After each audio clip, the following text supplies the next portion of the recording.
There has long been a silent epidemic of violence against girls and young women in the United States, and the statistics can be harrowing.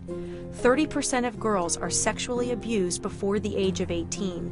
61% of females raped in the United States are under the age of 18. A woman is battered every 15 seconds in the United States. In many instances, these cycles of abuse are passed down through the years, resulting in generations of girls in families where violence and abuse is simply accepted. Experts say this chronic abuse is a major barrier to the ability of these young women to achieve, thrive, and become contributing members of our communities. If left unresolved, this childhood abuse really can result not only in poverty and addiction, but in future generations. So we know that abuse is generational, and we have families that have generations and generations of the same cycle. Without treatment, those cycles continue, and society pays the price, as well as the young women and their families. What ultimately ends up sort of being a root cause for young women ending up living in poverty and facing a lot of the other obstacles really is not just the childhood trauma, but the lack of access to supports and the opportunity to heal, get mental health services, positive supports, and actually as simple as anybody believing in them or having high expectations. They don't have stable families. They live in sort of disjointed communities, so it's very difficult for them individually to overcome a situation they didn't create.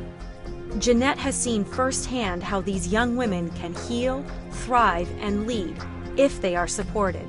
Established with a social justice mission in 1883, the National Crittenton Foundation and its family of agencies help girls, young women, and their families break these vicious cycles of sexual, physical, and emotional abuse.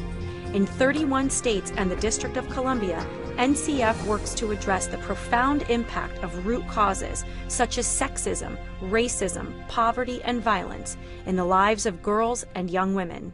We see a great deal of success in creating healthy families and their ability to contribute to society.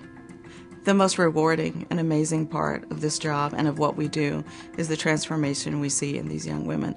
These young women face obstacles that I cannot ever imagine. And in the face of those obstacles, not only are they courageous, but they have more hope than I can imagine for a better life. And they will do anything and work as hard as possible to make that a reality. Crittenton works to empower young women so they can move forward in the world. It's a continuum of services that are gender and culturally responsive, trauma-informed and specific, developmentally appropriate, and strength-based.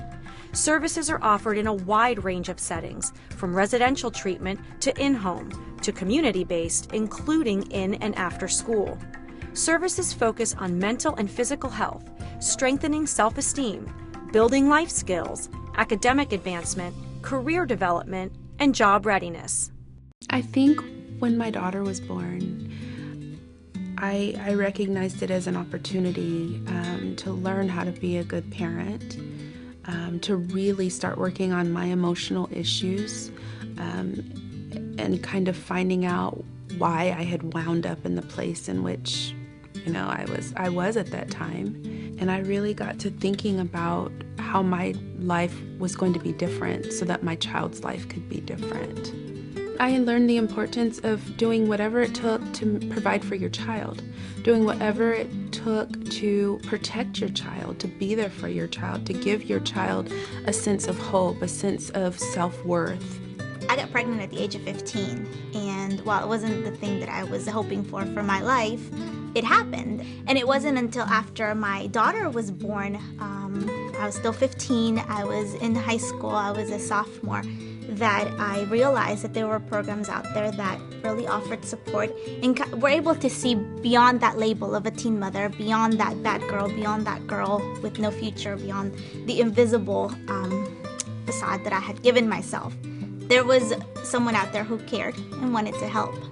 I began to believe in me again, and I remembered that there was a voice that needed to come out and be heard, and that was such a wonderful feeling. Now I'm doing great. I'm on track to graduate high school. College is in my future.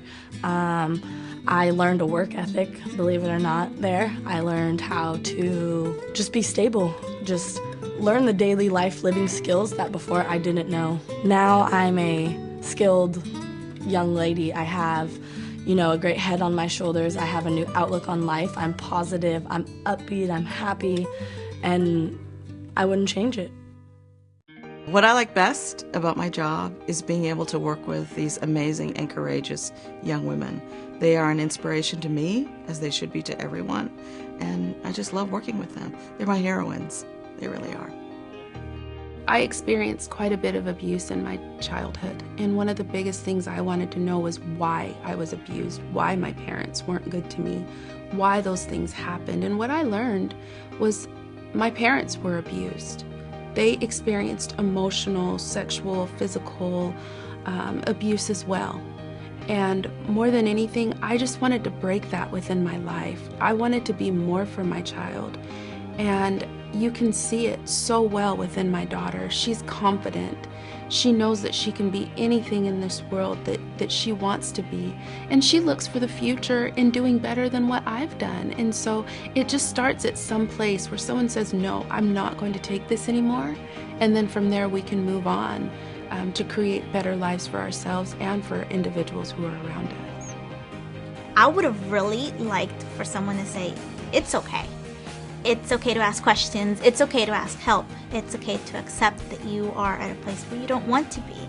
And it's okay to dream that it's going to get better, because dreams become reality if you want them to.